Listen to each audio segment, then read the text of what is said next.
Jadi untuk pertemuan ke-11 dan 12 ini kita membahas terkait dengan aset tetap ya.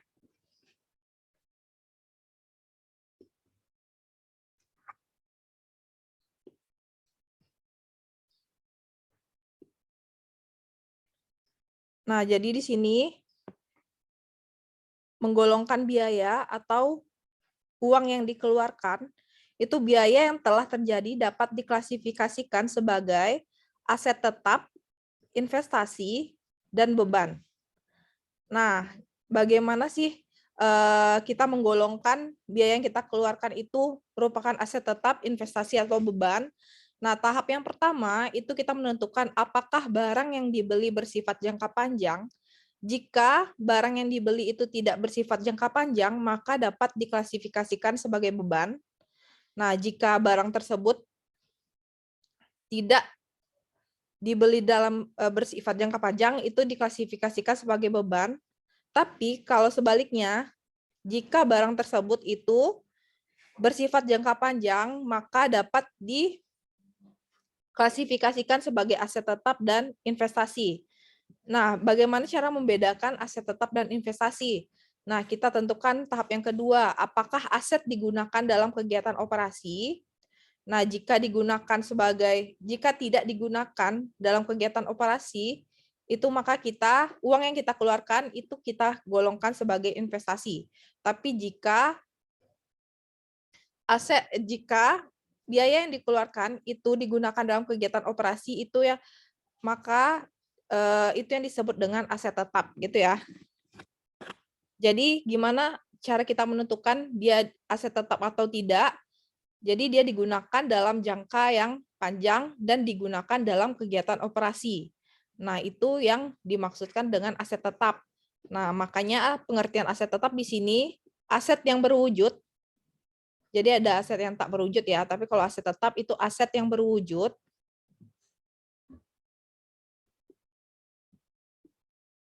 yang dimiliki untuk digunakan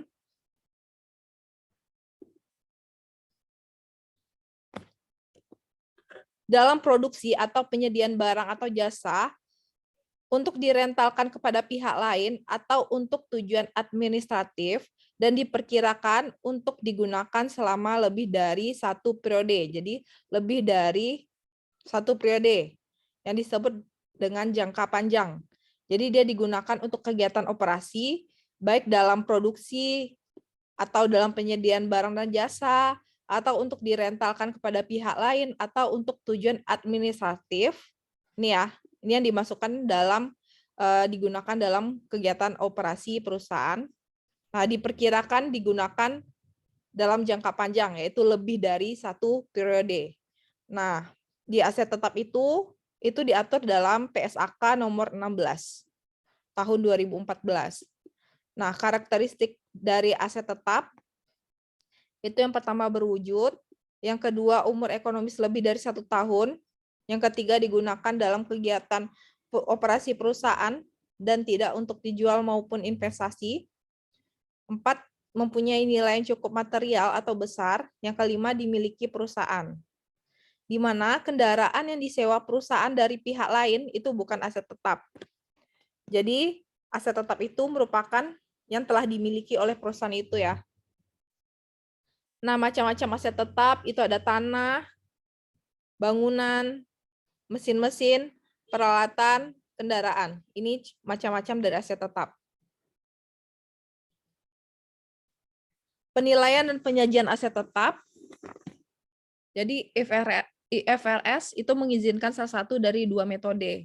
Yang pertama berbasis harga perolehan atau biaya yang merupakan metode penilaian aset yang didasarkan pada jumlah pengorbanan ekonomis yang dilakukan perusahaan untuk memperoleh aset tetap tertentu sampai aset tetap tersebut siap digunakan.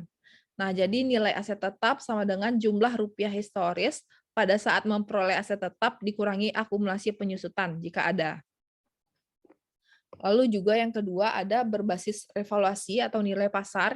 Itu merupakan metode penilaian aset yang didasarkan pada harga pasar ketika laporan keuangan disajikan. Nah, dengan mempertimbangkan kebutuhan belajar akuntansi pada tingkat dasar, kita kan masih PA2 nih. Jadi maka metode penilaian dan penyajian aset tetap akan menggunakan dasar harga perolehan historis. Jadi kita hanya akan membahas terkait dengan yang di atas ini, nomor 1, berbasis harga perolehan atau biaya. Untuk yang berbasis revaluasi ini akan dibahas di mata kuliah akuntansi yang lebih lanjut gitu ya. Jadi kita cuma bahas yang nomor 1 aja. Nah, tadi kan di sini nilai aset tetap sih dari mana? Jadi jumlah rupiah historis pada saat memperoleh aset tetap. Nah, harga perolehan aset tetap itu dari mana? Nah, di sini harga beli suatu aset. Jadi cara kita tahu harga perolehan aset tetap itu dari mana? Merupakan harga beli suatu aset ditambah dengan biaya-biaya yang dikeluarkan untuk memperoleh aset tersebut hingga aset yang bersangkutan siap untuk digunakan.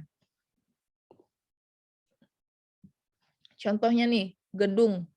Di gedung itu, selain ada, jadi di gedung itu, untuk harga perolehan dari gedung itu terdiri dari honor arsitek, honor insinyur, biaya asuransi yang timbul selama pembangunan, bunga yang dipinjam untuk mendanai pembangunan, pajak penjualan, perbaikan, kalau ada pembelian gedung yang sudah ada, pemulihan kondisi pembelian gedung yang sudah ada, biasanya itu modifikasi untuk penggunaan, pengurusan izin dari badan pemerintah.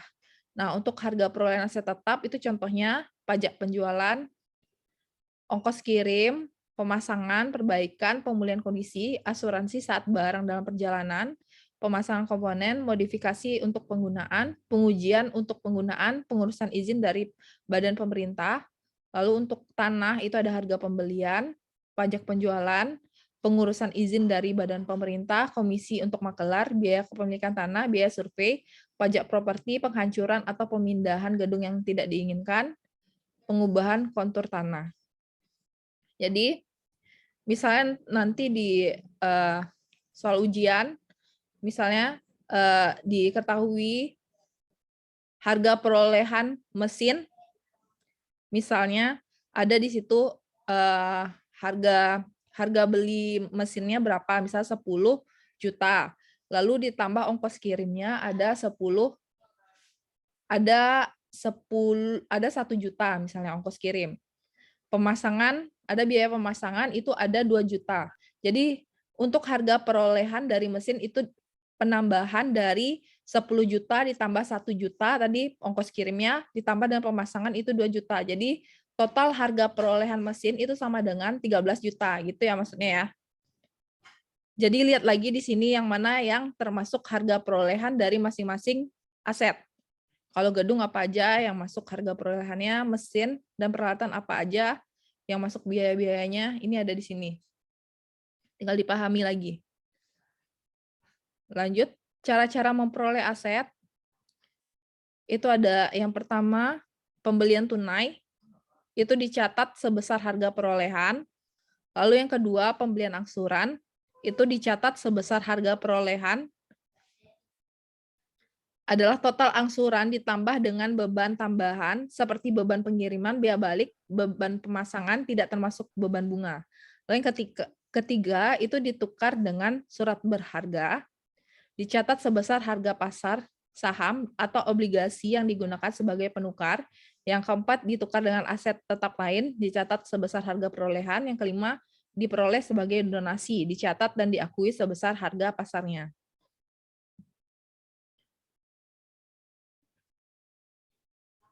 Sebentar ya.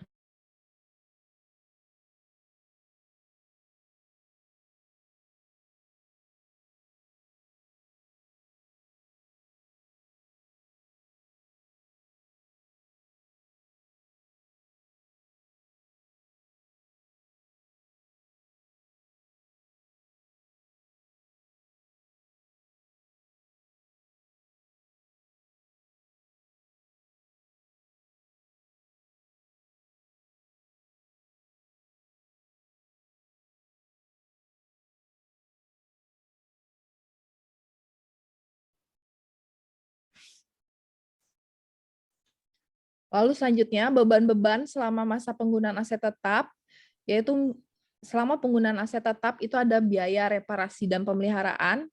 Nah, biasanya beban reparasi dan pemeliharaan ini itu beban yang jumlahnya kecil dimasukkan dalam beban operasi tahun berjalan. Sedangkan beban yang jumlahnya besar dikapitalisasi ke dalam aset sehingga menambah harga perolehan aset tetap. Jadi untuk beban reparasi dan pemeliharaan jika jumlahnya kecil itu dimasukkan dalam beban operasi, tetapi jika beban reparasi dan pemeliharaan itu jumlahnya besar, itu dikapitalisasi atau ditambahkan ke dalam aset sehingga menambah harga perolehan aset tetap. Itu maksudnya ya. Yang kedua ada beban penggantian. Jadi beban penggantian yang jumlahnya kecil itu dimasukkan dalam beban operasi tahun berjalan, sedangkan jumlahnya besar dikapitalisasi ke dalam aset sehingga menambah harga perolehan aset tetap. Jadi sama ya nomor 1 dan nomor 2, biaya reparasi dan pemeliharaan dan biaya penggantian. Lalu ada biaya penambahan. Nah, semua pengeluaran penambahan itu ditambahkan ke aset tetap yang bersangkutan. Maka dari itu terdapat istilah pengeluaran pendapatan dan modal. Jadi kalau misalnya ada pengeluaran pendapatan, revenue expenditure, itu biaya yang bermanfaat hanya pada periode berlangsung. Jadi dimasukkan ke dalam beban operasi. Kalau pengeluaran modal, capital expenditure itu meningkatkan aset atau menambah umur manfaat. Jadi dimasukkan atau ditambahkan ke aset tetap yang bersangkutan. Nih, contoh pencatatan beban-beban selama masa penggunaan aset tetap. Tadi kan contoh perawatan dan perbaikan biasa. Ini kan nomor berapa? Nomor 1. Reparasi dan pemeliharaan.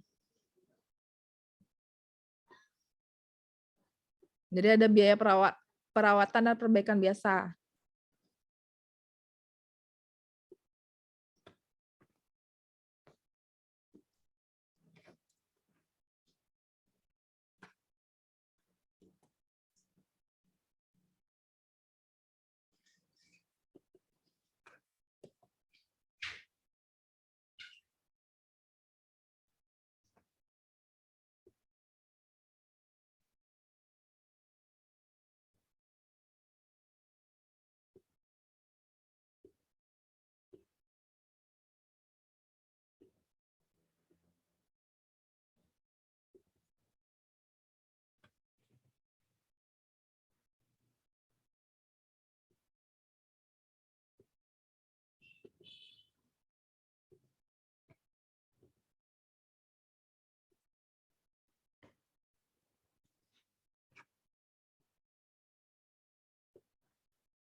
Nih ya, jadi ada tadi contoh perawatan dan perbaikan biasa.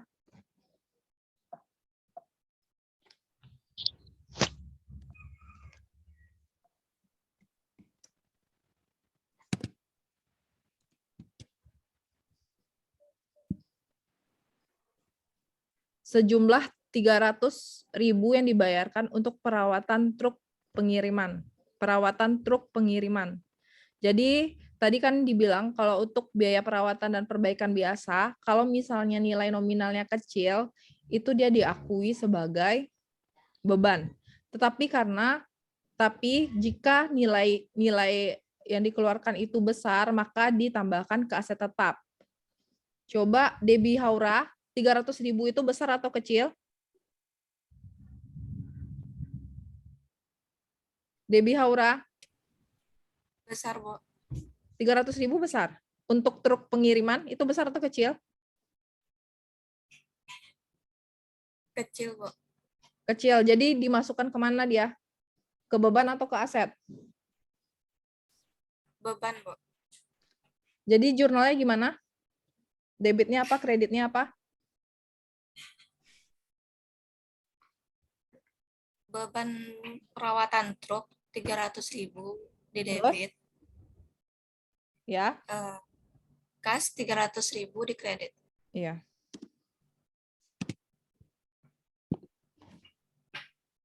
Ya, beban perbaikan dan perawatan truk tadi 300.000 itu di debit lalu di kreditnya itu kas 300.000. Kita lanjut untuk contoh biaya penambahan.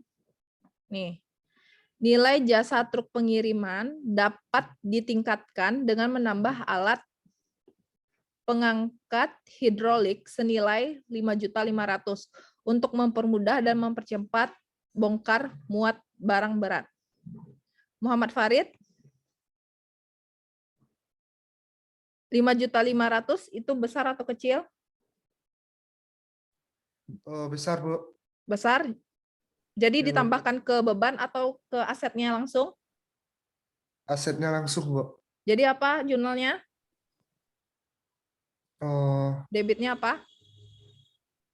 Pembelian pembelian alat pengangkat hidrolik di debit. Langsung aja debitnya ke asetnya. Asetnya, Bu. Kan Alat kamu bilang tadi alat kalau misalnya dia hidrolik. besar langsung ditambahkan ke aset bukan beban. Jadi gimana? Debitnya apa? Debitnya pembelian alat hidrolik tuh, Bu. Nggak pembelian lagi, nggak ada kata pembelian. Anggaplah pembelian kamu bilang kan. Kreditnya apa? Kreditnya kas, Bu. Jadi gini ya. Jadi dia langsung ke asetnya ya, Farid. Truk Iya, Bu. pengiriman langsung ke dikapitalisasi atau ditambahkan ke asetnya. Nama asetnya kan truk pengiriman. Jadi dia truk pengiriman itu debitnya 5.500.000, kreditnya itu ada kas. Jadi karena dia dikeluarkan kas, makanya dia berada di kredit itu 5.500.000 gitu ya. Buat semuanya juga. Iya, Bu. Jadi selanjutnya kita masuk ke akuntansi untuk penyusutan aset tetap.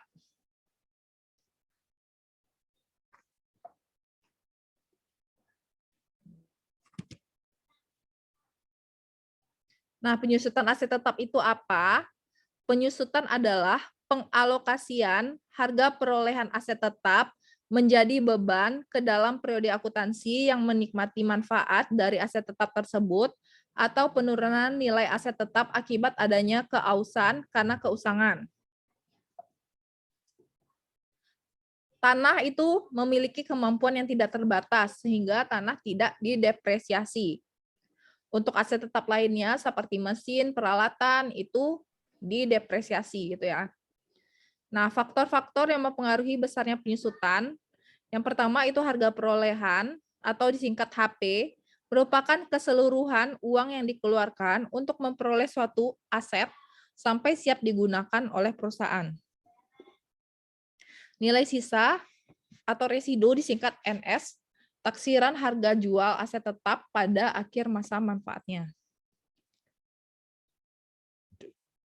Yang ketiga, umur ekonomis, disingkat N, taksiran masa manfaat dari aset tetap.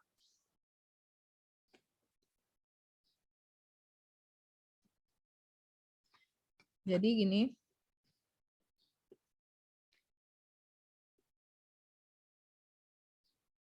jadi untuk menyusutkan aset tetap itu ada biaya awalnya dikurangi dengan nilai residu sama dengan biaya yang disusutkan. Jadi biaya yang disusutkan itu yang disusutkan berdasarkan umur ekonomis. Berapa sih taksiran masa manfaatnya dari aset tetap tersebut? Nah, nanti di soal ada berapa, harga perolehannya berapa, nilai sisanya berapa, umur ekonomisnya berapa. Itu ada disebutkan di soal nanti.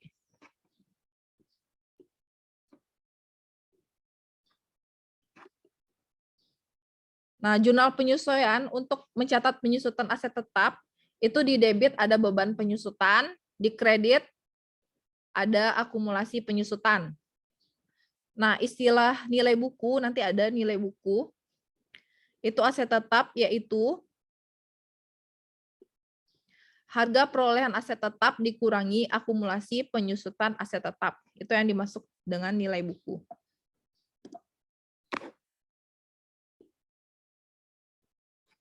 Metode penyusutan aset tetap.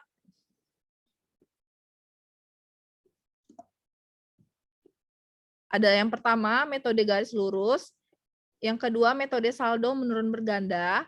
Yang ketiga, metode jumlah angka tahun. Yang keempat, metode penyusutan unit produksi.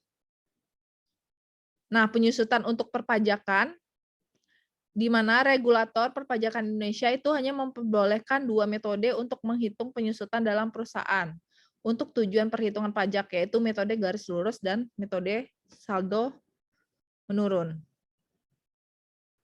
Nah, kita masuk tadi ya ke pembahasan metode penyusutan aset tetap. Kita langsung masuk ke soal. Biar lebih jelas, nggak meraba-raba.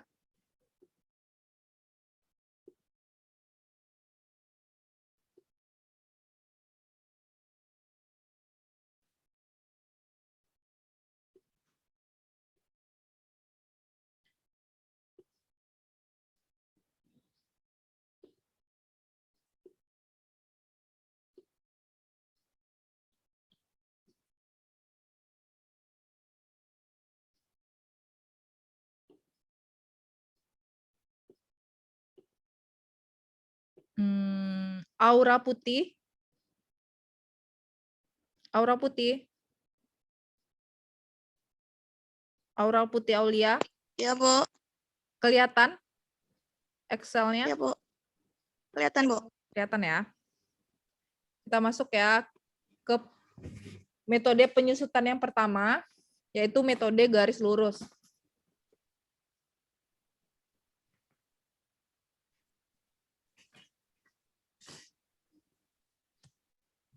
Metode garis lurus itu apa? Metode yang paling banyak digunakan, menghasilkan jumlah beban penyusutan yang sama untuk setiap tahun selama umur masa manfaat ekonomis. Lalu jika aset hanya digunakan selama beberapa waktu dalam 1 tahun, maka penyusutan tahunan dihitung secara proporsional. Jadi misalnya aset itu hanya digunakan, misalnya dia membeli aset itu tahun 2010 di bulan April misalnya. Maka selama tahun 2010 itu yang disusutkan itu selama bulan April sampai bulan Desember gitu maksudnya ya. Jadi maka penyusutan tahunan dihitung secara proporsional, itu maksudnya dihitung dari April sampai Desember. Jadi berapa bulan itu yang dihitung? Azukri? April sampai, jadi dia beli aset misalnya 1 April. Jadi selama tahun 2020 berapa bulan yang dihitung?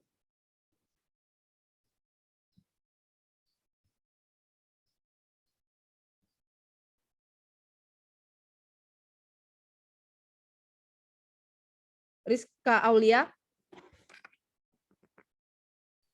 8 bulan, Bu. 8 bulan, April, Mei, Juni, Juli, Agustus, September, Oktober, November, Desember. Coba, dari 1 April loh.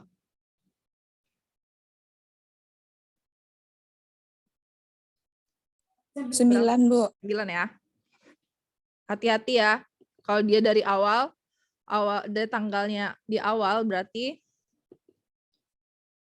itu dimasukkan ke 1 bulan. Lalu presentasi garis lurus ditentukan dengan membagi 100% atas jumlah tahun umur manfaat yang diharapkan. Jadi umur manfaat yang diharapkan itu ada 5 tahun misalnya. 5 tahun, jadi persentase garis lurusnya 100% dibagi 5. Nah, begitu juga nanti umur manfaat yang diharapkan itu ada di soal. Jadi 100% dibagi berapa sih umur manfaat yang ada di soal gitu ya. Nah, kita masuk ke contoh soalnya.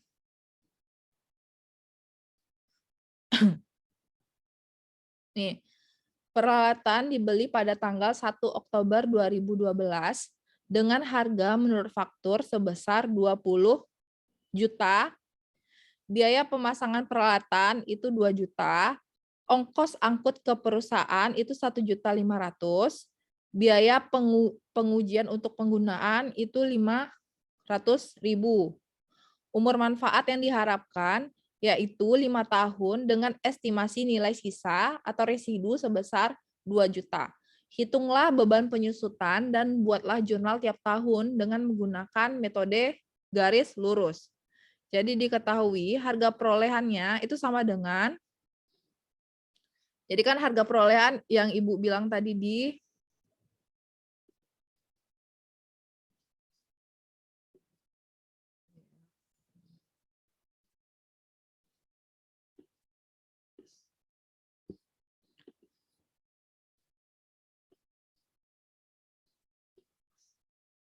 Ini harga perolehan apa aja. Ini ya, jadi kita identifikasi yang di soal itu masuk nggak ke dalam harga perolehan aset tetap. Jadi kita identifikasi ya.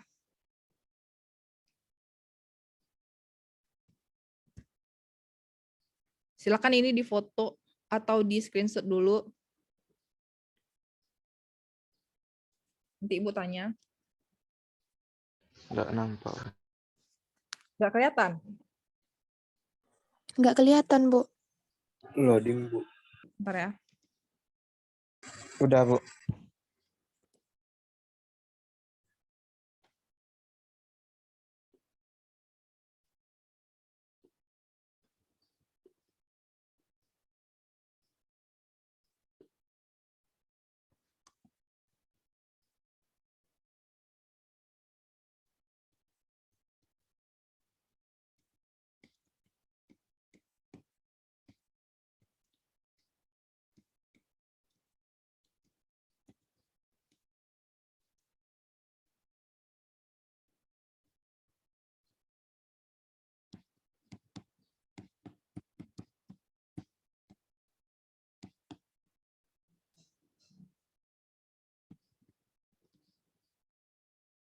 Nih. Udah kelihatan belum? Silakan di screenshot atau di foto dulu. Udah? Udah, Bu. Udah ya. Kita masuk ke soal ya.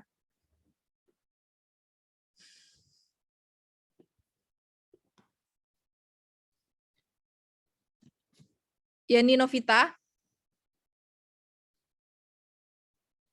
Yani Novita. Iya, Bu. Udah di foto tadi kan? Ini kan aset tetapnya apa namanya? Mana, Bu? Aset tetapnya apa namanya? Macam aset tetap apa namanya Yani? Bentar, Bu. Itu di soal ada, nggak kelihatan. Belum, Bu. Hitam di layar saya, Bu. Sama, Bu. Hitam juga. Oh, metode garis lurus tadi, Bu. Iya, aset tetapnya apa yang kita beli ini di contoh soal? Peralatan dibeli itu, Bu, pada tanggal 1 Peralatan. Oktober. Jadi aset tetapnya apa? Apa aset tetapnya? Gedung aset tetapnya. Ya nih, Enggak, Bu. apa? Jadi apa aset tetapnya? Tunggu, Bu. Itu tinggal baca aja. Peralatan, Bu. Peralatan ya. Nah, Ya, Bu. tadi kan ada biaya-biaya perolehan. Ada harga menurut faktur 20 juta. Biaya pemasangan peralatan 2 juta itu masuk harga perolehan peralatan atau tidak? Azukri?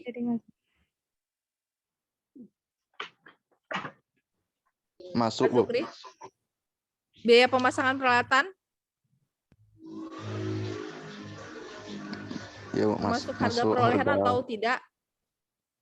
Masuk harga perolehan, Bu. Masuk ya. Jadi ditambahkan ya. Asratul Karimah, ongkos angkut ke perusahaan 1.500.000 termasuk biaya termasuk harga perolehan? Iya, Bu. Masuk ya. Ongkos Iya, angkut Bu. sama ongkos kirim sama ya. Iya, Bu. Safni Mayanti, biaya pengujian dan penggunaan masuk atau tidak?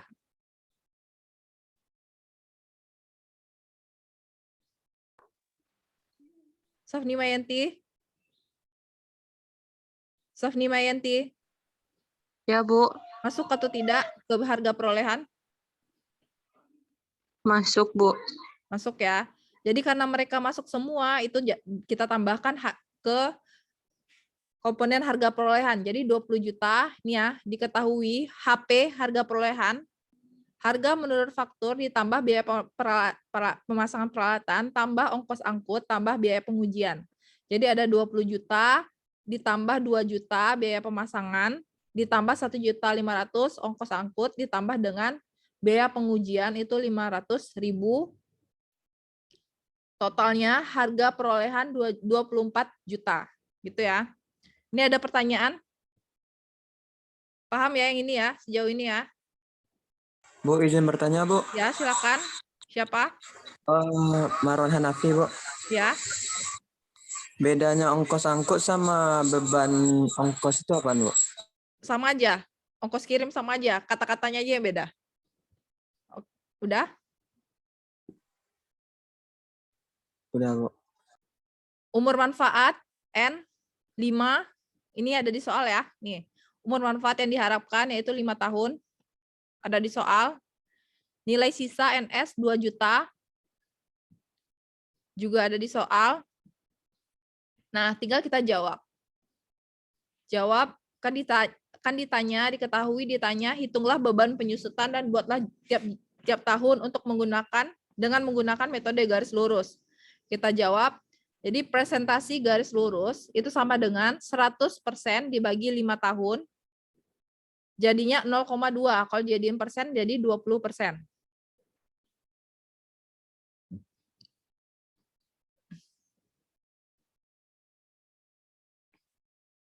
Nah, jadi karena dia dibeli tahun 2012 dan pada tanggal 1 Oktober 2012, jadi kita hitung pada tahun 2012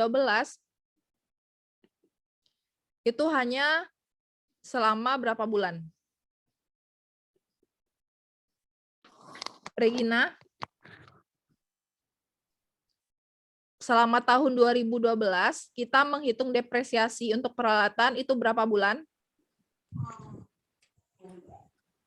Regina? 3 bulan, Bu.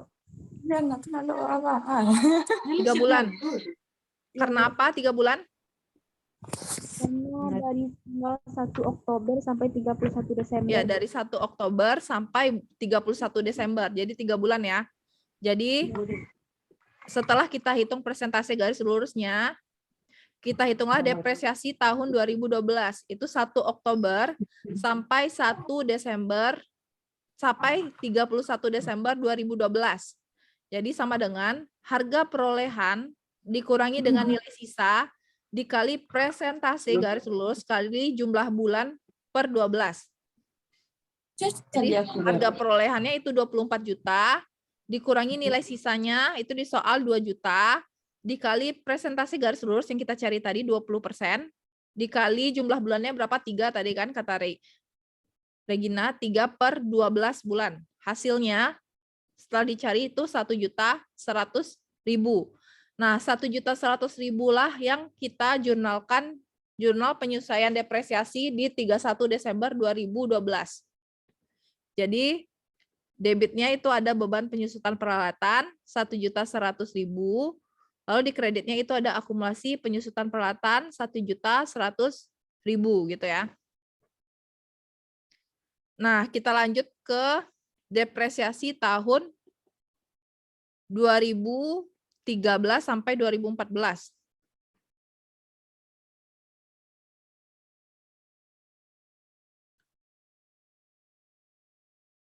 Jadi karena dia 5 tahun kan, umur manfaat yang diharapkan 5 tahun, jadi 1 Oktober 2012, jadi depresiasinya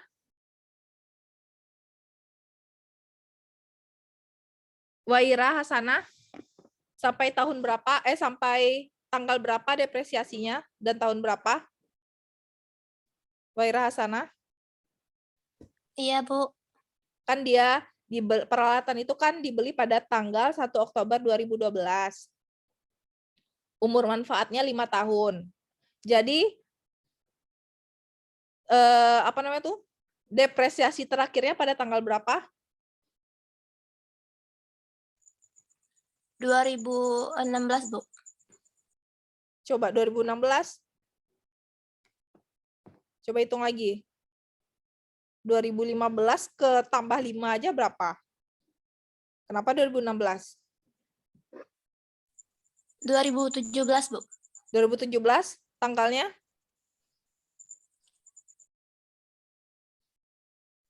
Tanggal 31 Desember, Bu. Kenapa 31 Desember? 1 Oktober, Bu. Ya, 1 Oktober 2016. 2017. 2017 ya. Jadi yang tidak full 1 tahun untuk didepresiasi itu tahun 2012 sama 2017 aja. Untuk 2013, 14, 15, 16 itu full 12 bulan didepresiasi. Jadi ini ya, kita hitung langsung aja. Depresiasi tahun 2013 sampai 2016 itu dari 1 Januari sampai 31 Desember. Itu cara mencarinya harga perolehan dikurangi nilai sisa dikali presentasi garis lurus dikali jumlah bulan per 12. Jadi harga perolehan tadi kan 24 juta dikurangi 2 juta dikali 20% dikali 12 per 12 sama dengan 1 kan. Hasilnya 4.400.000. Nah, 4.400.000 inilah yang kita depresiasikan selama tahun 2013 sampai 2016. Jadi dia sama jurnalnya. Di debit ada beban penyusutan peralatan, itu 4.400.000. Di kreditnya itu ada akumulasi penyusutan peralatan 4.400.000. Ini ya, jadi untuk 31 Desember sampai 2016 itu sama jurnalnya. Paham? Ada yang bertanya nggak? Paham ya? Selanjutnya kita masuk ke depresiasi tahun terakhir dari peralatan. Itu tadi kan si Waira bilang berakhir dia 1 Oktober 2017. Jadi kita hitung depresiasi itu tahun dari tanggal 1 Januari sampai 1 Oktober 2017. Jadi Waira berapa bulan yang dihitung selama 2017?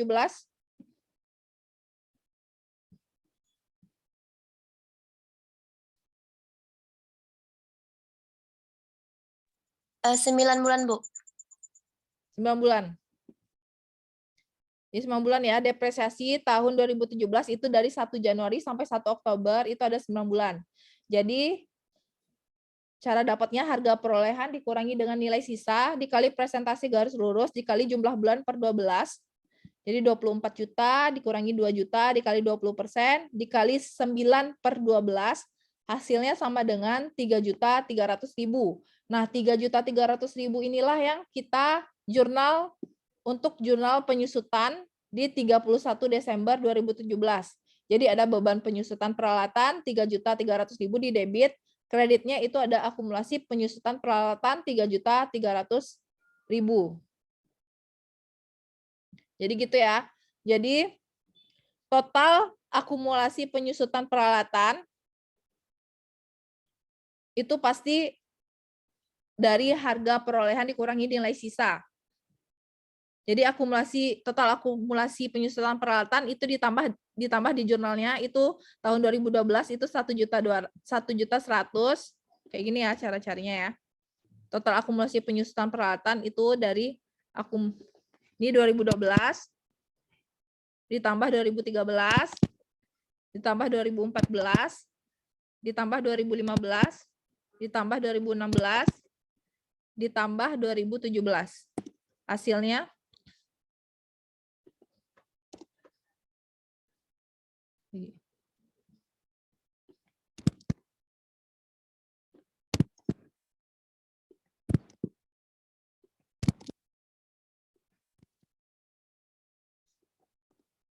ya, hasilnya 22 juta rupiah. Jadi total akumulasi penyusutan peralatan itu ada 22 juta rupiah. Ini paham nggak? Ada yang bertanya nggak? Ada yang bertanya? Ini murah banget kalau yang untuk metode garis lurus. Ada yang mau bertanya? Udah paham? Udah ngerti? Insyaallah sudah. Ini kosmanya siapa? Tarik, Bu. Tor, kita sampai jam berapa? Bentar, Bu. Coba tarik cek.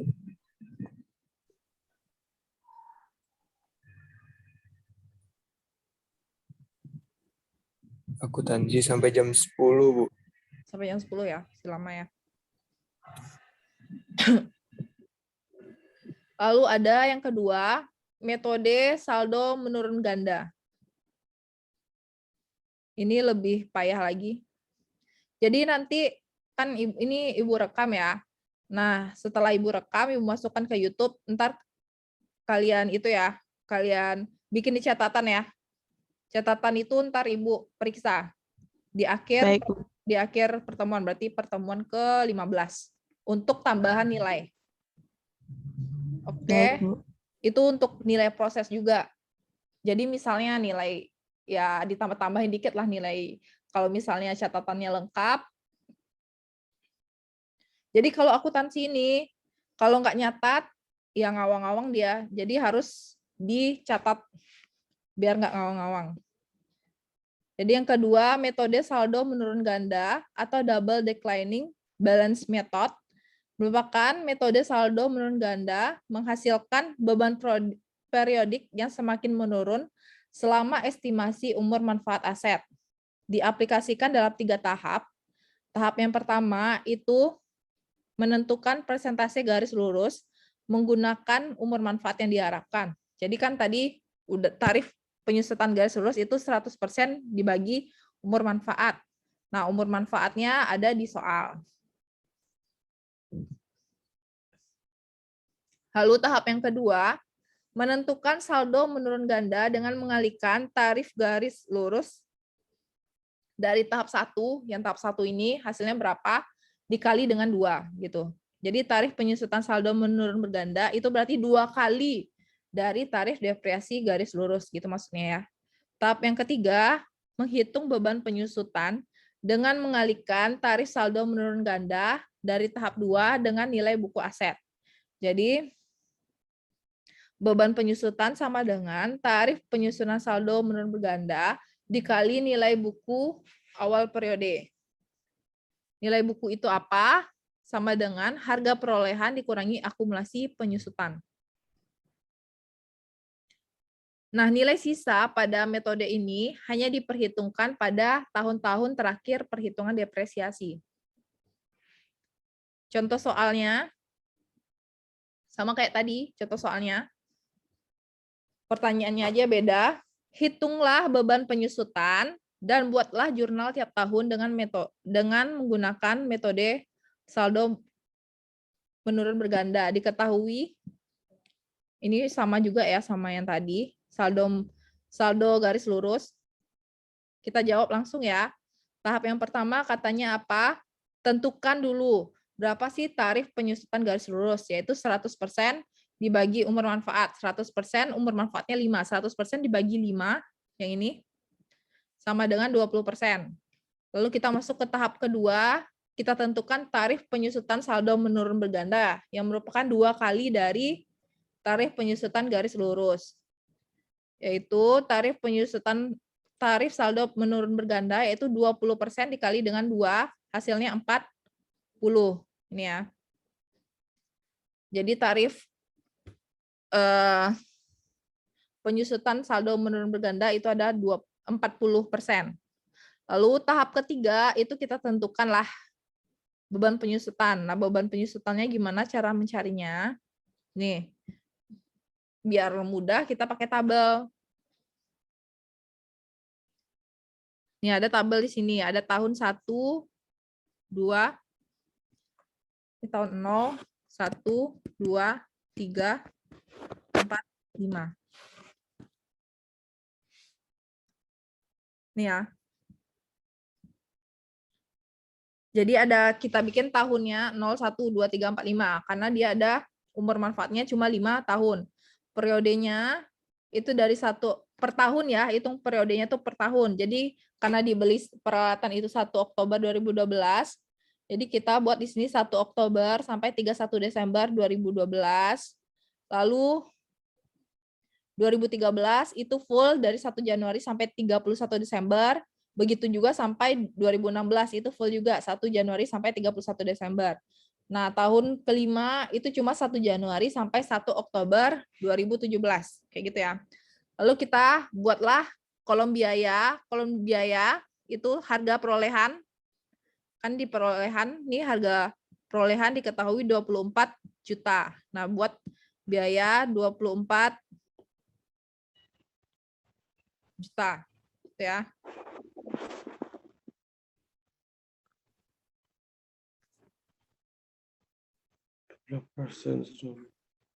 Penyusutan bersama dengan B Eh. kali C. B kali C kok maksudnya apa? Bentar, kan belum Ibu jelaskan.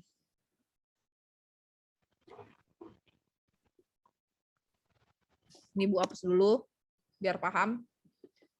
Nah, setelah kita bikin kolom ketiga, kolom keempat itu ada akumulasi penyusutan pada awal tahun. Itu kita tandai aja A ya. A. Jadi A, akumulasi penyusutan pada awal tahun, karena belum ada akumulasi penyusutan pada awal tahun, itu kita kosongkan dulu. Pada awal tahun masih kosong. Nilai buku pada awal tahun. Nilai buku tadi apa? Nih, nilai buku sama dengan harga perolehan dikurangi akumulasi penyusutan. Nilai buku pada awal tahun. Jadi harga perolehan atau biaya ya, dikurangi dengan akumulasi penyusutan pada awal tahun. Ini maksudnya ya. Ini 24 juta. Ini biaya atau harga perolehan ya. Kelihatan ya? Ada kelihatan Andika? Kelihatan? Ada, Bu. Ada ya? Iya. Nah, kita masuk ke tingkat saldo menurun berganda. Ini yang tahap 2, 40% ya. Kita masukkan 40%. Penyusutan apa?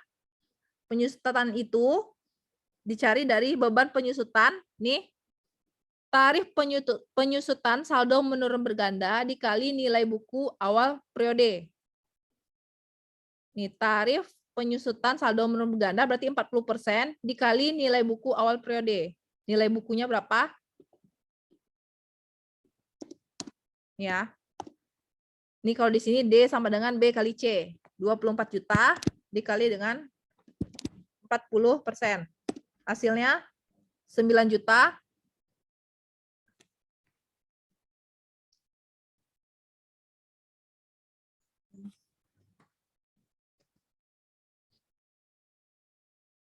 Rp9.600.000.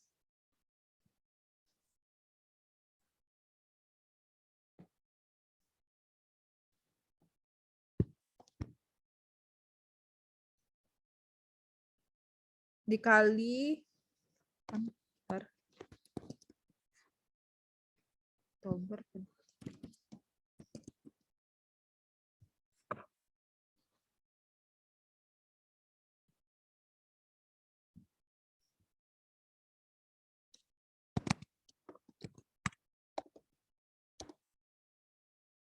Jumlah.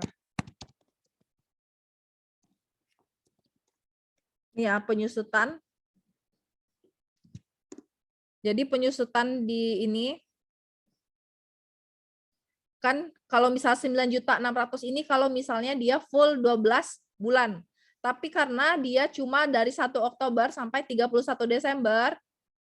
Nah, kita kalikan tadi 24 juta dikali 40%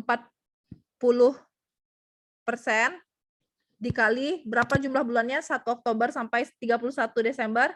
Atiyah, Ramadan. Atiyah, Ramadan. Ya, Bu. Berapa jumlah bulannya dari 1 Oktober sampai 31 Desember?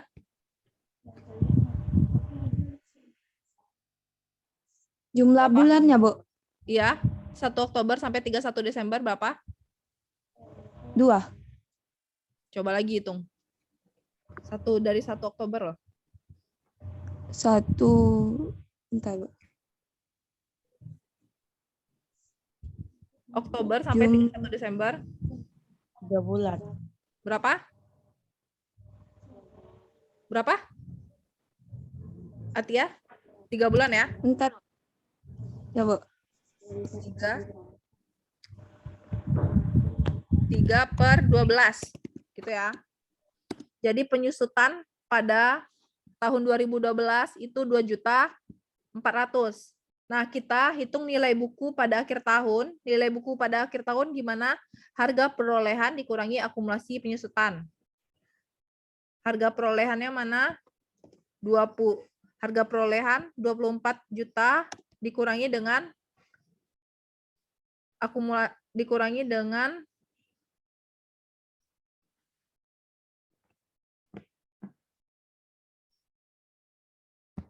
penyusutan ya, maksudnya dikurangi dengan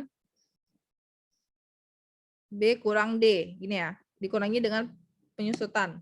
Jadi nilai buku pada akhir tahun itu nilai bukunya 24 juta dikurangi dengan 2.400.000, hasilnya 21.600.000. Akumulasi penyusutan pada awal tahun itu berapa? Itu kita ambil dari 2.400.000 ini. Gitu ya. Jadi akumulasi penyusutan pada awal tahun dari 2.400.000 ini kita ambil. Lalu nilai buku pada awal tahun. Nilai buku pada awal tahun juga dari sini. Nih, tinggal di kopas 21.600.000. Lalu tingkat saldo menurun berganda sama 40% ya. Nah, penyusutan yang kita cari lagi. Penyusutan gimana? Ini karena 2013 full, langsung aja kita kalikan 21.600.000 dikali 40%. Hasilnya 8.640.000. Nilai bukunya berapa pada akhir tahun? Jadi nilai bukunya 21.600.000 dikurangi dengan B dikurangi dengan D. 8.640.000. Hasilnya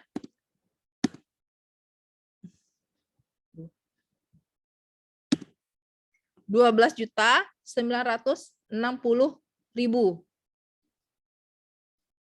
Itu ya. Lanjut kita ke akumulasi penyusutan pada awal tahun. Jadi akumulasi penyusutan pada awal tahun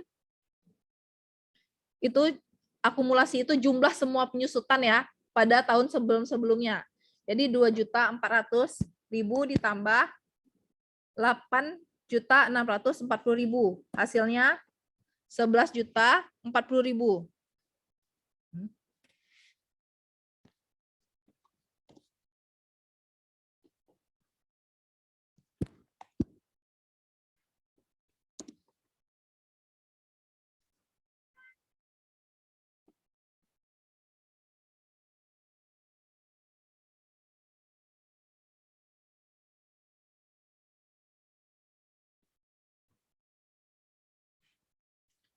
Selanjutnya, nilai buku pada awal tahun. Berapa nilai buku pada awal tahun? Itu langsung aja. 12.960.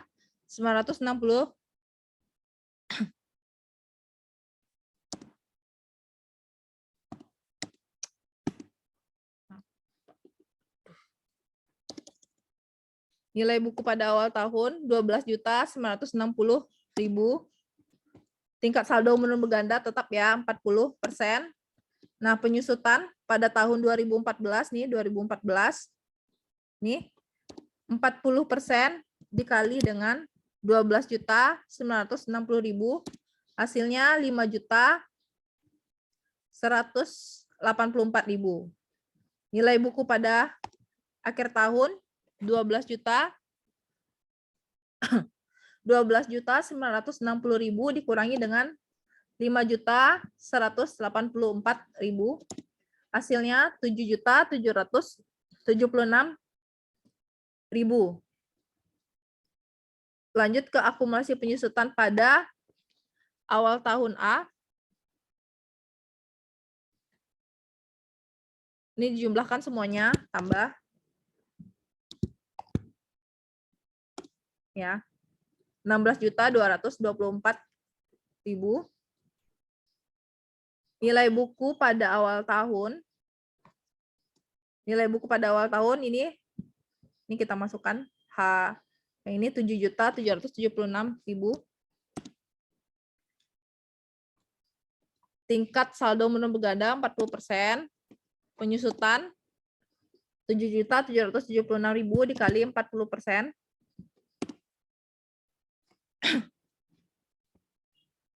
Hasilnya 3.110.400. Nilai buku pada akhir tahun. Nilai buku pada akhir tahun 7.776.000 dikurangi dengan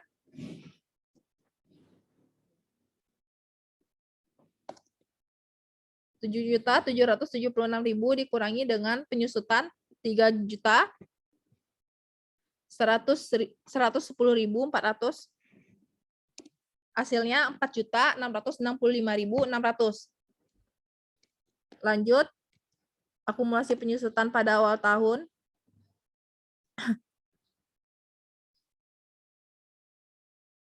Pada awal tahun. Ya, kita jumlahkan semuanya.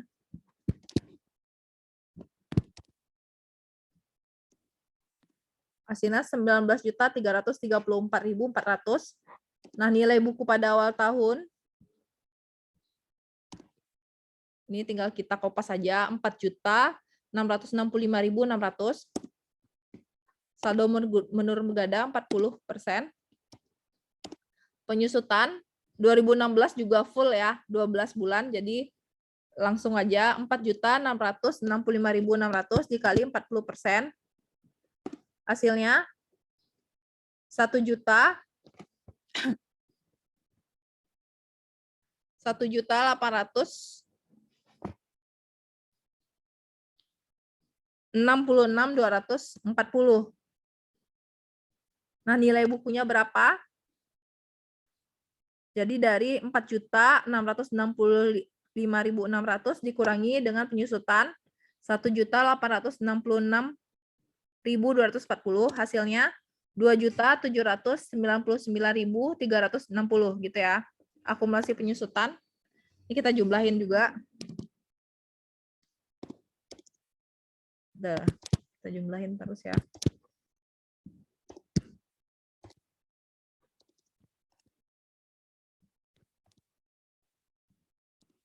Ini nilai buku pada awal tahun, ini kita kopas dari sini. Dari nilai buku pada akhir tahun di 2016, kita masukkan ke nilai buku pada awal tahun 2017, yaitu 2.799.360. Lalu misal kita masuk, jadi untuk saldo menurun berganda itu penting kita harus tahu berapa sih nilai residunya 2 juta. Nilai residunya kan 2 juta. Misalnya nih, kita masukkan 40% juga. 40% juga. Penyusutannya berapa? Kita 2.759.360 dikali 40%. Hasilnya 1 juta penyusutan di tahun 2017. Oh, jangan lupa dikalikan di sini. 1 Januari sampai 1 Oktober. Andika berapa bulan?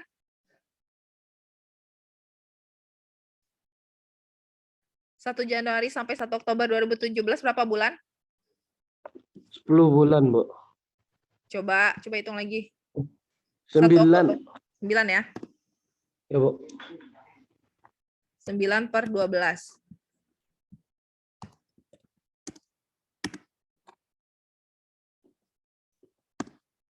Nih.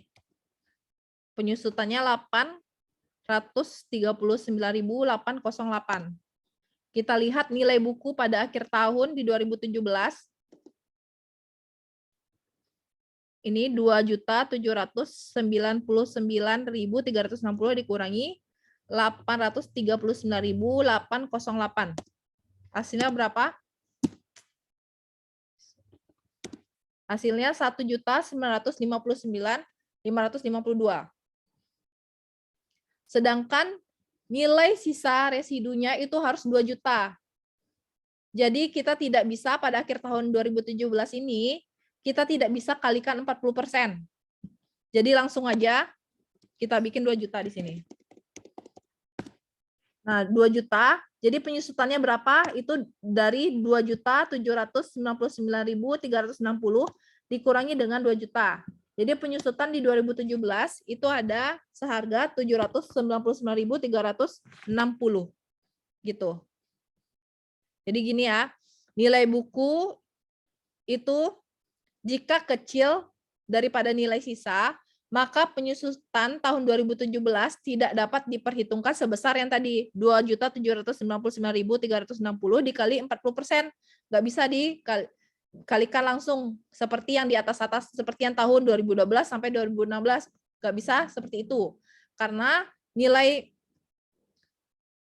buku pada akhir tahun 2017 itu harus 2 juta seperti di soal.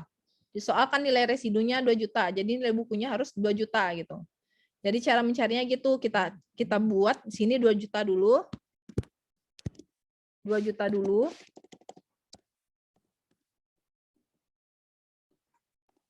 Nah, 2.799.360 yang merupakan nilai buku pada akhir tahun dikurangi dengan 2 juta.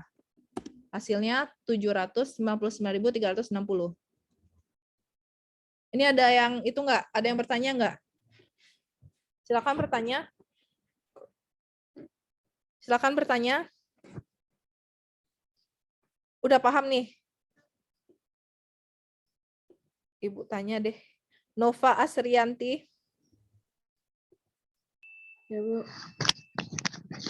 Gimana cara cari tahun 2017 depresiasinya?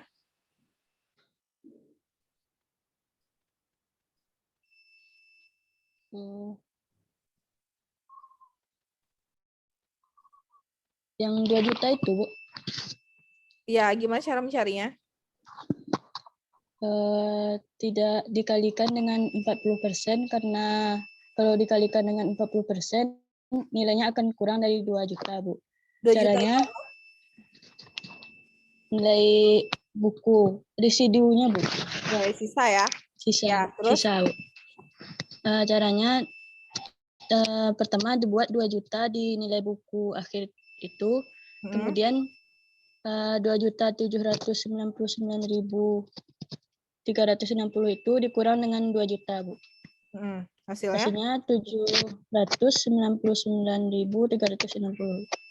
799.360 ini apa? Penyusutan Tahun? tahun 2017. Ya, tahun 2017 ya. Oke. Nah, dari tabel inilah, setelah kita cari tabel ini ada pertanyaan?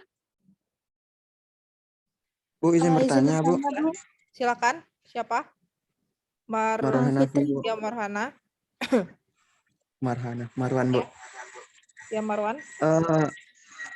Ini kan tingkat saldo menurun gandanya di 2017 nggak ada persenannya, Bu. Ya. Misalnya kan periodenya tuh biasanya 1 tahun sampai 31 Desember, Bu. Berarti kalau udah 31 Desember, nanti tingkat saldo menurun gandanya dikasih persenan lagi, Bu? Tergantung. Kalau misalnya nih, nilai buku nilai buku pada akhir tahun misalnya ya.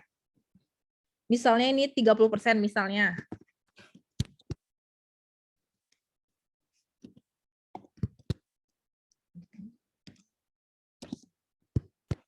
Ini 30%. Misalnya ya ini 30% juga ya, Marwan. Misalnya ya 30%. Kan 2.799.360. Nih, dikali 30%. Dikali, misalnya dia 1 tahun ya, full ya? Iya, Bu. Nih. Ini deh. Kayak dimisalin. Bentar ya.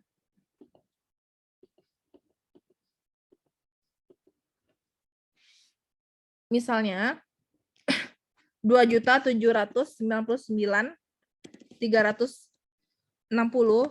tingkat saldo menurun bergandanya itu misalnya X persen deh.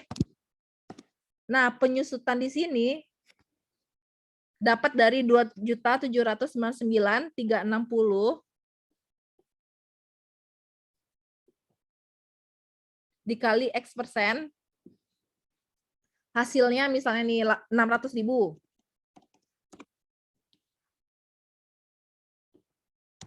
Nah, langsung aja 2.799.360 dikurangi dengan 6 juta. Hasilnya 2.199.360. Kan dia nggak kurang dari nilai sisa, makanya bisa dikalikan dengan persennya. Itu maksudnya, Marwan. Paham nggak? Paham, Bu. Paham ya? Jadi kenapa dikalikan dengan 40%? Karena dia masih besar daripada nilai sisa. Kalau misalnya dia kurang daripada nilai sisa, itu langsung aja. Nggak perlu dikalikan dengan tingkat saldo menurun berganda. Itu maksudnya. Paham nggak? Paham, Marwan? Relevan, Bu. Paham, Bu. Ada pertanyaan lagi? Silakan. Ada pertanyaan lagi? Ada pertanyaan lagi? Jadi kenapa tidak dikalikan 40%? Karena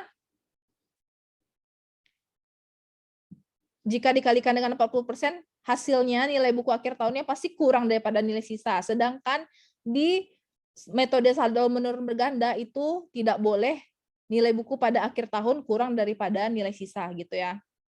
Jadi kalau misalnya kurang daripada nilai sisa, tidak perlu lagi dikalikan dengan tingkat saldo menurun ganda, tapi langsung aja dikurangi dengan nilai sisanya berapa, nilai buku pada akhir tahun sebelumnya berapa, dikurangi dengan nilai sisanya berapa. Nah, itulah yang dijadikan total beban penyusutannya pada tahun itu gitu ya. Udah? Ada yang mau bertanya lagi? Silakan. Nggak ada ya? Ada? Mengenai metode penyusutan tadi, Bu, kan ada 4 metode. Iya. Kenapa regulator perpajakan Indonesia itu hanya memperbolehkan memakai 2 metode?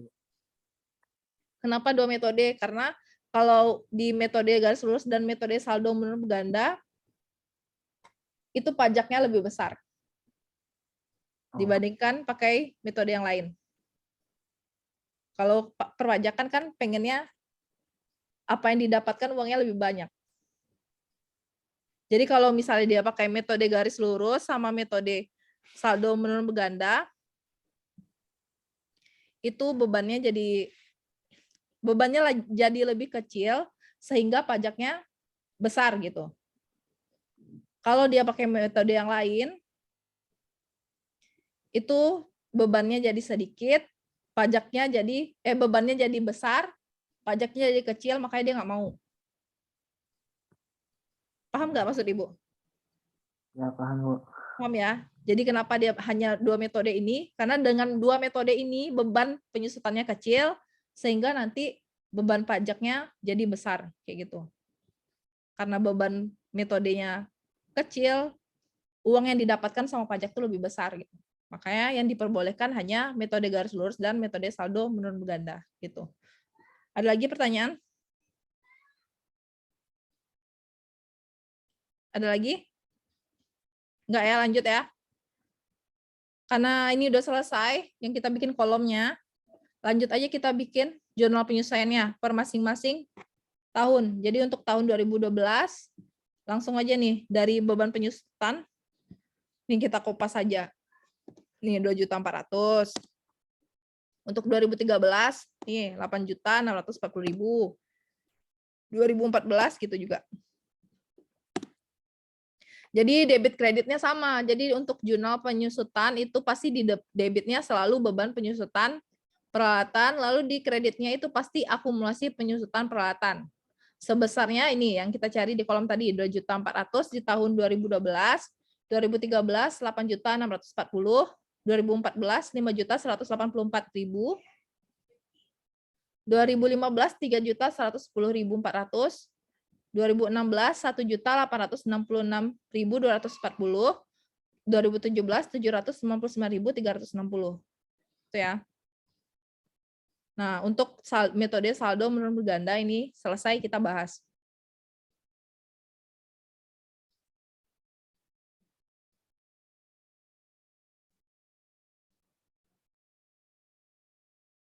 Selanjutnya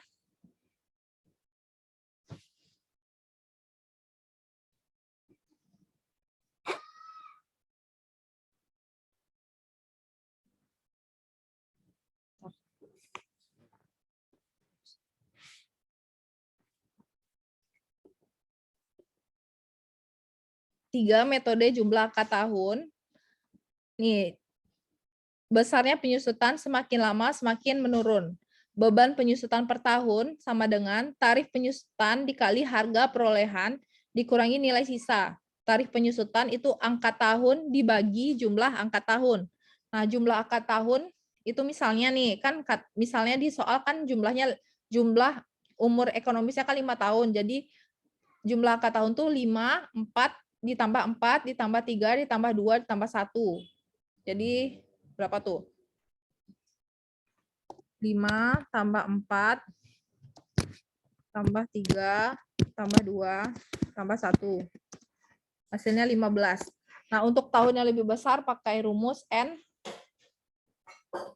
tanda kurung N tambah 1 tutup kurung dibagi 2.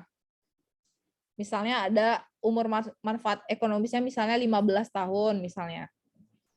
Jadi kita cari N. N-nya kan 15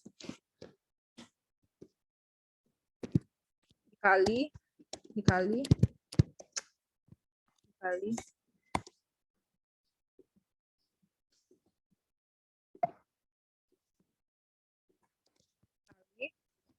15 tambah 1 tambah 1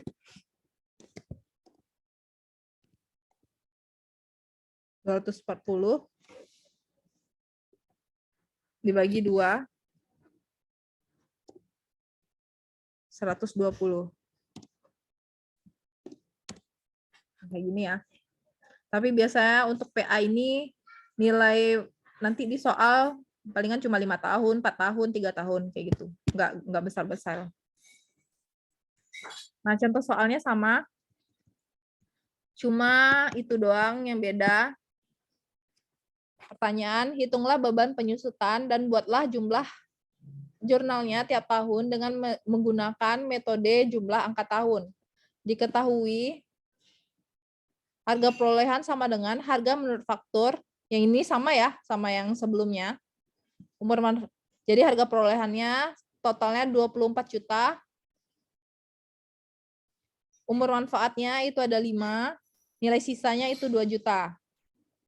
Kita jawab jumlah angka tahunnya, karena cuma 5 tahun, 5 tambah 4, tambah 3, tambah 2, tambah 1, sama dengan 15. Misalnya 4 tahun. Kalau 4 tahun, misalnya umur manfaatnya itu 4, tambah 3, tambah 2, tambah 1. Itu jumlah angka tahunnya.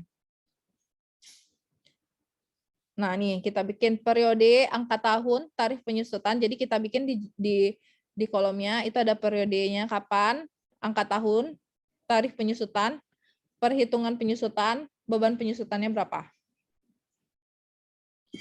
Nih kita mulai ke yang periode 2012 dulu, 1 Oktober sampai 31 Desember 2012. Angka tahunnya dimulai dari 5. Dari 5 dulu. Jadi 5 per tarif penyusutannya 5 per 15.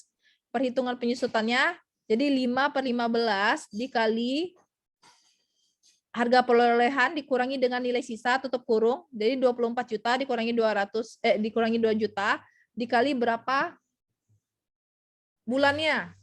Jadi berapa bulannya? Jadi 1 Oktober sampai 31 Desember itu ada 3 bulan. 3 per 12 jadinya.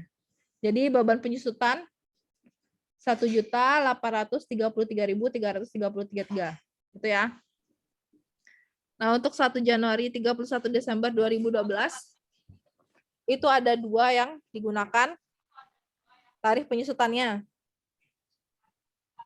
Jadi untuk angka tahun, kan angka tahunnya ada berapa nih? Ada 5. Ada 5. Jadi untuk angka tahun itu harus digunakan selama 12 bulan. Itu maksudnya ya. Nah, untuk angka tahun 5 ini kan cuma digunakan 3 tahun. Jadi sisanya 3 bulan maksud Ibu. Jadi angka tahun yang 5 ini hanya digunakan selama 3 bulan.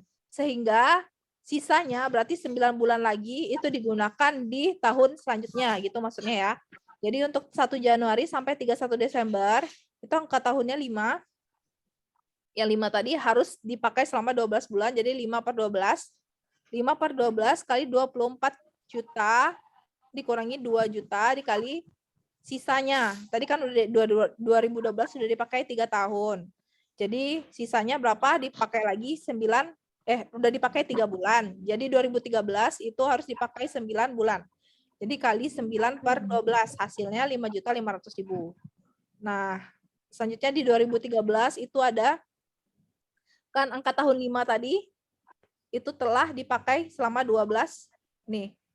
Selama 12 bulan di 2 tahun yang berbeda, 2012 dan 2013.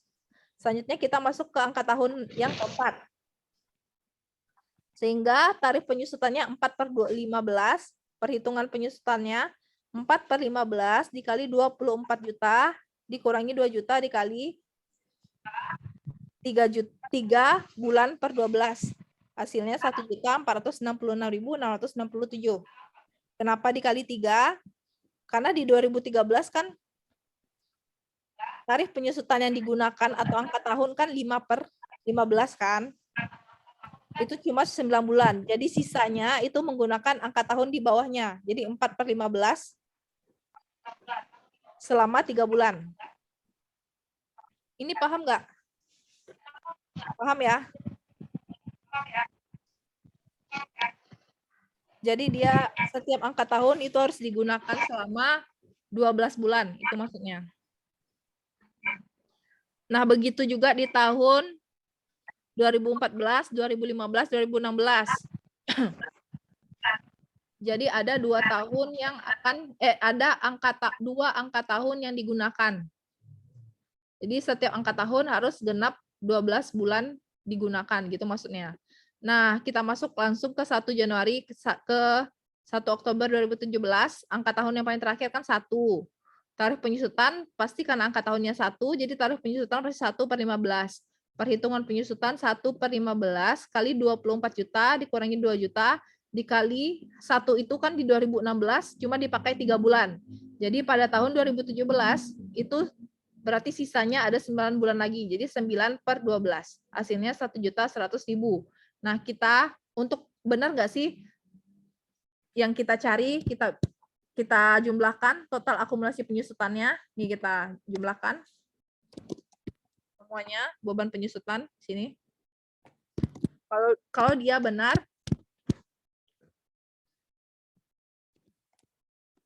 22 juta berarti kita telah benar dalam menentukan beban penyusutan tiap tahunnya. Nah, kita lanjut ke jurnal penyelesaian. Jurnal penyelesaian 31 Desember 2012. Beban penyusutan peralatan itu nih, karena cuma 1 ya, dia menggunakan angka tahun cuma angka tahunnya 5 aja. Ini 1.833.333. Di debit kreditnya itu ada akumulasi penyusutan peralatan sebesar 1.833.333. Lalu untuk jurnal penyelesaian 31 Desember 2013, beban penyusutan peralatan itu ditambahkan 5.500 ditambah dengan 1.466.667. Jadi ditambahkan ya. Ini ditambahkan dengan ini. Gitu. Begitu juga 2014 4.400.000.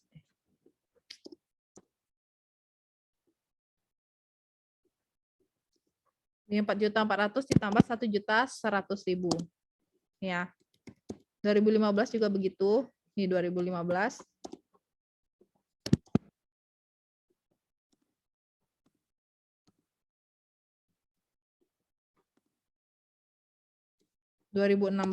juga gitu, ditambah 2.200.000 tambah 366.667. 2017 cuma 1 tadi kan. 1.100.000. Gitu. Ada yang bertanya nggak? Terkait dengan metode jumlah angka tahun? Maaf Bu, izin bertanya Bu. Ya, silakan. Siapa? Yeni Bu, itu Bu tentang yang 54 tadi itu saya kurang paham Bu. 54, yang mana yang kurang pahamnya? Yang tentang angka tahun itu, Bu. Kenapa setelah 5 itu Oh. bisa 4 gitu, Bu? Tunggu ya ini ya. Kita masuk ke misalnya nih. Kan peralatan tadi dibeli 1 Oktober 2012 ya. Kalau misalnya dibeli 1 Januari 2012. Nah, langsung aja. Nih, 1 Januari 31 Desember 2012, angka tahunnya 5. Tarif penyusutannya 5/15. Perhitungan penyusutan, ya dia full 12 karena dia dibeli 1 Januari 2012. Jadi langsung full dia, nggak perlu. Ini kan ada yang 2012 cuma 5, 2013 ada 2 angka tahun yang digunakan, 2014 juga 2 angka tahun yang digunakan kan. Tapi karena ini contoh soalnya misalnya 1 Januari 2012 berarti full 1 tahun dia menggunakan peralatan, makanya angka tahunnya 5 ini digunakan full juga di 2012, 2013, 2014, 2015, dan 2016. Kayak gini.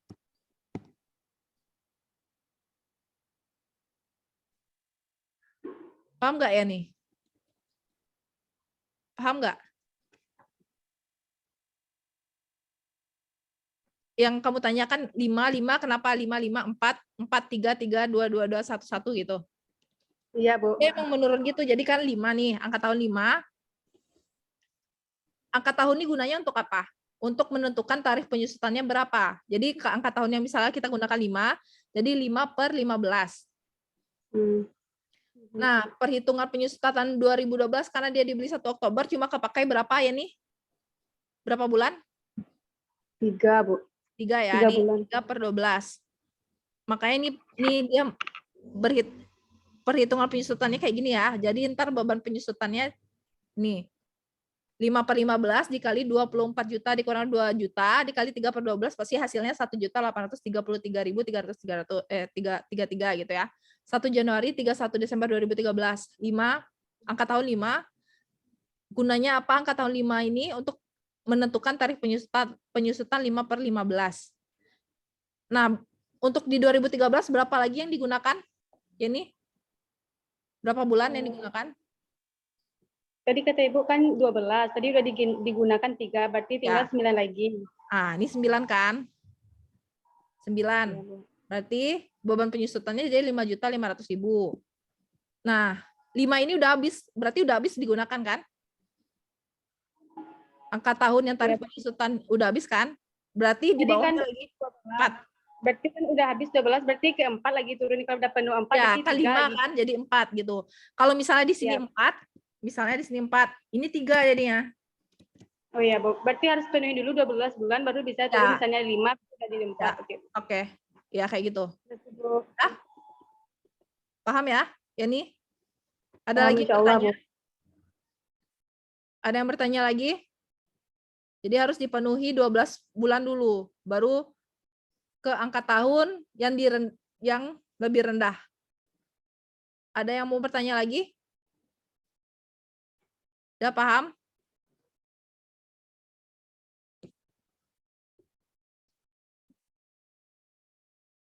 Udah ya? Kita masuk ke terakhir, metode penyusutan unit produksi. Metode unit produksi biasanya digunakan untuk aset tetap berupa mesin dan peralatan. Tahap yang pertama itu menentukan penyusutan per unit. Itu penyusutan per unitnya sama dengan harga perolehan dikurangi nilai sisa dibagi perkiraan total unit produksi. Tahap yang kedua itu menghitung beban penyusutan. Beban penyusutan sama dengan beban per unit dikali total unit produksi yang digunakan. Contoh soalnya, untuk harga perolehannya sama ya, umur manfaat juga sama, nilai residu juga sama, tetapi ditambahkan soalnya diharapkan mempunyai umur manfaat selama 10.000 jam operasi. Sepanjang tahun 2012, peralatan tersebut beroperasi selama 2.100 jam. Hitunglah beban penyusutan 2012, ini cuma 2012 dimintanya, karena di soal cuma ada 2012. Dan buatlah jurnal dengan menggunakan metode unit produksi. Biasanya di UTS jarang nih Ibu keluarin. Di UTS, di UAS nanti Ibu jarang ngeluarin yang metode unit produksi. Karena terlalu mudah. Jadi diketahui ini sama ya, sama soal-soal sebelumnya. Jawab tahap 1, menentukan penyusutan per unit. penyusutan per unit sama dengan harga perolehan dikurangi nilai sisa dibagi perkiraan total unit produksi. Kan 24 juta dikurangi 2 juta dibagi perkiraan total unit produksi 10.000 per jam. Itu ada di soal nih. Yang ini. 10. Hasilnya nih 2.200.000 per jam. Tahap kedua menghitung beban penyusutan. Beban penyusutan sama dengan penyusutan per unit dikali total unit produksi yang digunakan. Nih kan udah penyusutan per unit 2.200 per jam nih. 2.200 per jam dikali total unit produksi yang digunakan selama 2012. Ini ada di soal 2.100 jam dikali aja. Hasilnya 4.620.000. Jadi jurnal penyesuaian 31 Desember 2012 itu beban penyusutan 4.620.000. Di debit, di kreditnya akumulasi penyusutan peralatan 4.620.000. Itu ya, ini jarang Ibu tampilkan di UAS karena terlalu mudah. Ada yang mau ditanyakan lagi? Nggak ada ya? Kita lanjut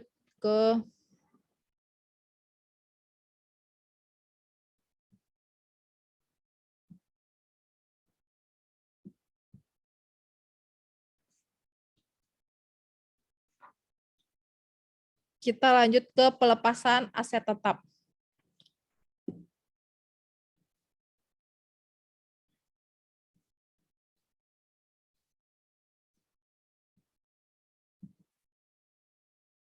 Pelepasan aset tetap.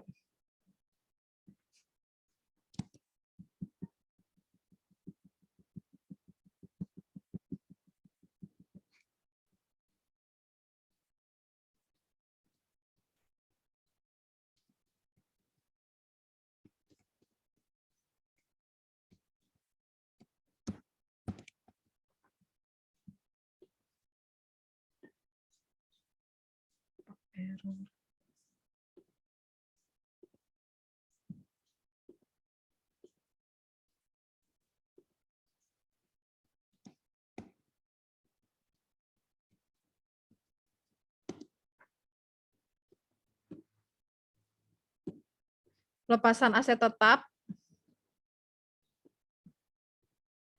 Nih, aset tetap itu tidak boleh dihapuskan dari akun hanya karena aset tersebut sudah habis disusutkan. Jika aset tetap masih digunakan oleh perusahaan, biaya dan akumulasi penyusutannya tetap dicatat dalam buku besar meskipun aset apa? Nggak kelihatan? Oh, nggak kelihatan ya? Bu.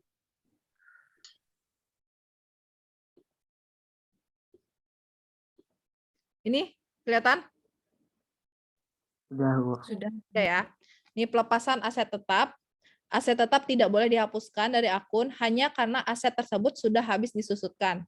Jika aset tetap masih digunakan oleh perusahaan, biaya dan akumulasi penyusutannya tetap dicatat dalam buku besar meskipun aset telah disusutkan sepenuhnya. Hal ini dimaksudkan untuk menjaga akuntabilitas aset dalam buku besar. Nah, aset tetap yang tidak berguna lagi dapat dibuang atau dijual. Dalam kasus seperti ini, nilai buku aset harus dihapus dari akunnya. Jadi di sini cara pelepasan aset tetap itu ada membuang aset tetap. Nih, jika aset tetap tidak lagi berguna bagi perusahaan dan tidak memiliki nilai sisa atau nilai residu atau nilai pasar, maka aset tersebut akan dibuang. Nah, cara mencatatnya gimana? Nih, asumsikan bahwa peralatan yang diperoleh seharga 25 juta telah habis disusutkan per 31 Desember 2015. Pada tanggal 14 Februari 2016, peralatan tersebut dibuang. Jurnal untuk mencatat pembuangan adalah sebagai berikut. Jadi, pada tanggal 14 Februari itu kita hapuskan akumulasi penyusutan peralatan sebesar 25 juta. Itu di debit, di kreditnya itu peralatan 25 juta gitu ya. Jadi kita hapuskan dia. Jadi yang awalnya akumulasi penyusutan kan kalau di beban depresiasi kalau di jurnal depresiasi itu kan berada di kredit. ketika dia dihapuskan aset tetapnya, jadi kita hapuskanlah akumulasi penyusutannya. Kita jadikan dia di debit. Jadi di debit tuh ada akumulasi penyusutan sebesar 25 juta, di kreditnya ada peralatan 25 juta. Lalu misalnya asumsikan bahwa peralatan dengan harga 6 juta dan tanpa nilai residu disusutkan dengan tingkat penyusutan garis lurus 10% pada tanggal 31 Desember 2015, saldo akumulasi penyusutan setelah ayat jurnal penyesuaian adalah 4.650. Pada tanggal 24 Maret 2016, aset tersebut dihilangkan dari jasa dan dibuang. Jadi, pada tanggal 24 Maret, aset tersebut dihilangkan dari jasa dan dibuang. Jadi dia peralatannya harganya 6 juta dan tanpa ada nilai residu. Itu disusutkan dengan garis lurus 10%. Jadi ada tarif penyusutan garis lurusnya 10%. Pada tanggal 31 Desember 2015, saldo penyusutan akumulasinya, jadi akumulasi penyusutannya 4.650.000. Nah, pada tanggal 24 April 2016, aset tersebut dihilangkan dari jasa dan dibuang. Jadi 31 Desember 2015 itu dia akumulasinya 4.650.000. Nah, kita hitung penyusutan di tahun di tahun 2016. 24 Maret 2016 itu kita hitung berapa sih beban penyusutannya. Nah, beban penyusutannya itu dihitung, beban penyusutan peralatan itu dihitung dari harga peralatannya 6 juta dikali 10%, dikali berapa bulan tuh, 1 Januari sampai 24 Maret 2016. Itu ya ini berapa bulan? Berapa bulan? 1 Januari sampai 24 Maret 2016.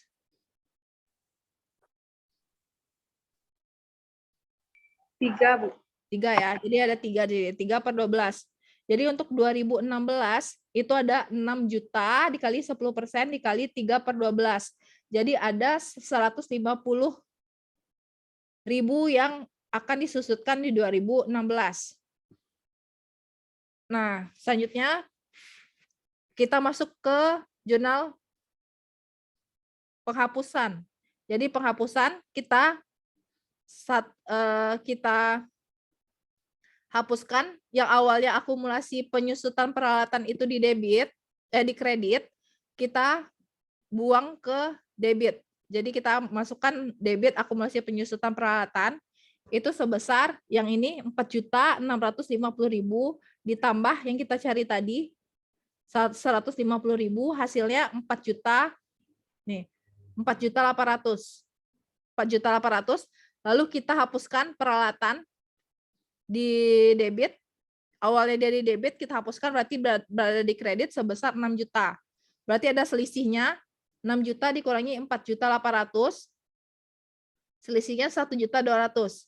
Nah, 1.200.000 ini apabila dia kurang di debit, berarti itu rugi atas pelepasan aset tetap. Jadi kita akuilah rugi atas pelepasan aset tetap sebesar 1.200.000. Tapi kalau misalnya nih akumulasi penyusutan peralatannya itu sebesar 8 juta misalnya. Nah, di debitnya akumulasi penyusutan peralatannya misalnya 8 juta.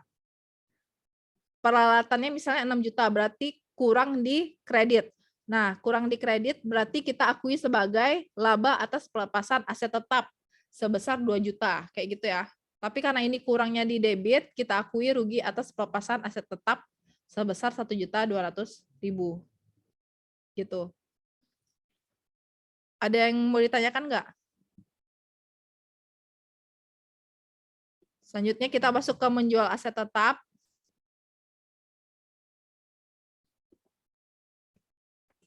menjual aset tetap.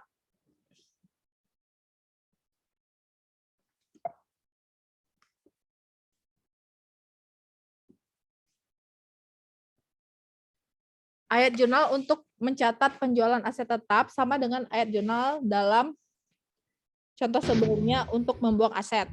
Perbedaannya adalah kas yang diterima juga harus dicatat. Nah nih, jika harga jual besar daripada nilai buku aset, transaksi tersebut menghasilkan keuntungan atau laba. Jika harga jual kecil dari nilai buku, berarti terdapat kerugian. Nih, asumsikan peralatan yang diperoleh dengan biaya 10 juta dan tanpa nilai residu, disusutkan dengan tingkat penyusutan garis lurus 10%. Peralatan dijual secara tunai pada tanggal 12 Oktober setelah 8 tahun penggunaan. Saldo akun akumulasi penyusutan per 31 Desember tahun sebelumnya adalah 7 juta.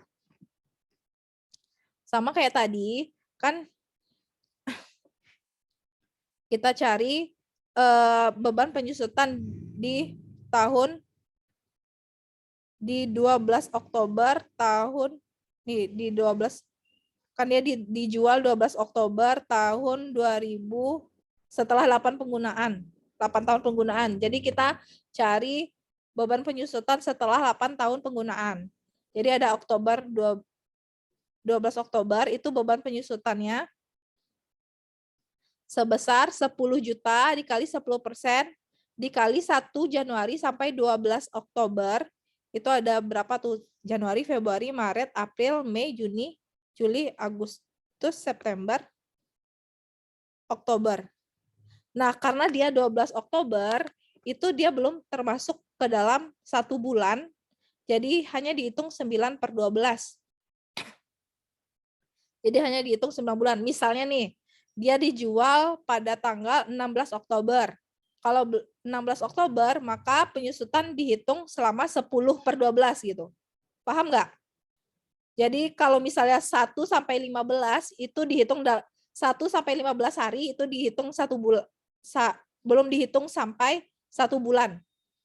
Lewat dari 15 hari itu dihitung 1 bulan. Paham nggak?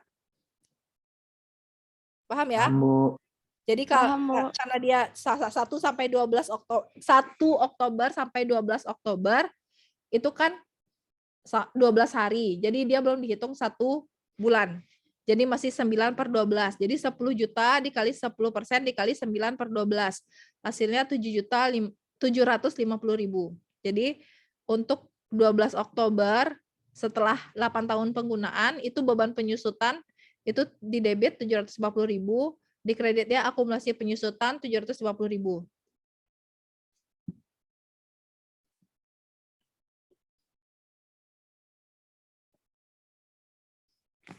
Nah, di soal dijual pada nilai buku sebesar 2.250.000.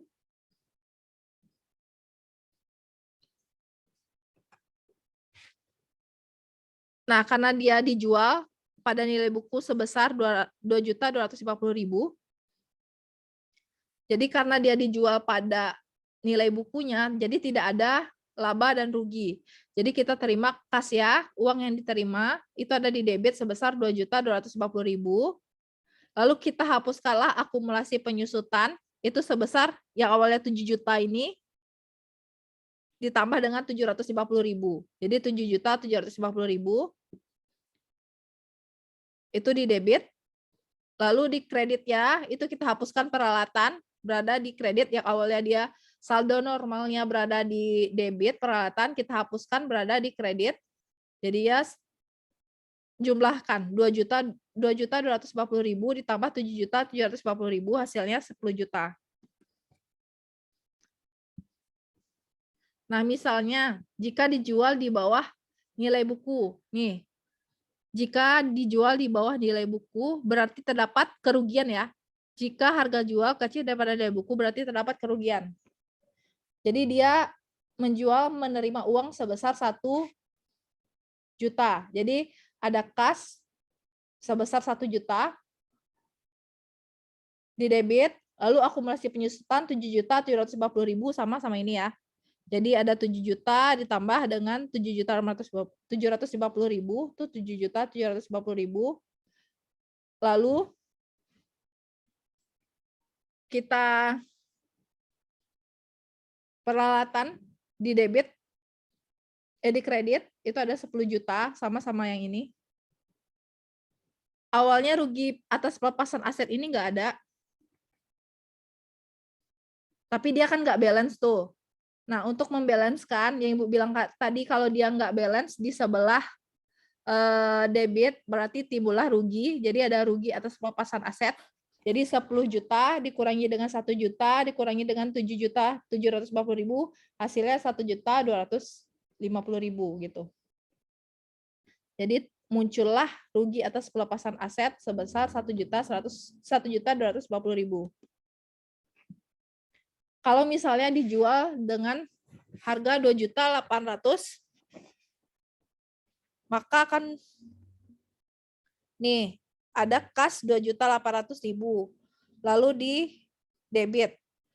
Kita hapuskan akumulasi penyusutan di debit sebesar 7.750.000. Lalu di kredit itu ada peralatan, kita hapuskan peralatan 10 juta. Nah, berarti nggak balance di sebelah kredit. Yang seperti Ibu bilang tadi, kalau dia nggak balance di sebelah kredit, itu timbullah laba. Jadi laba atas pelepasan aset tetap 10 juta dikurangi dengan 2.800.000 dikurangi dengan 7.750.000, hasilnya 550.000. Ada yang ditanyakan nggak sejauh ini? Ada yang mau ditanyakan?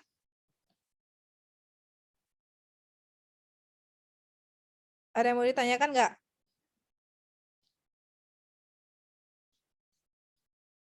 Nanti kalau dicatat sendiri lebih paham lagi nih. Ada yang mau ditanyakan? Nggak ada ya? Enggak, Bu. Oke.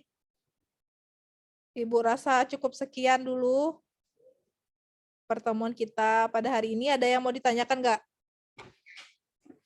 Tentang semua materi aset tetap? Ada yang mau ditanyakan? Ada yang mau ditanyakan? Nggak ada? Enggak ada, Bu. Nggak ada ya? Ibu rasa kita akhiri pertemuan kita hari ini.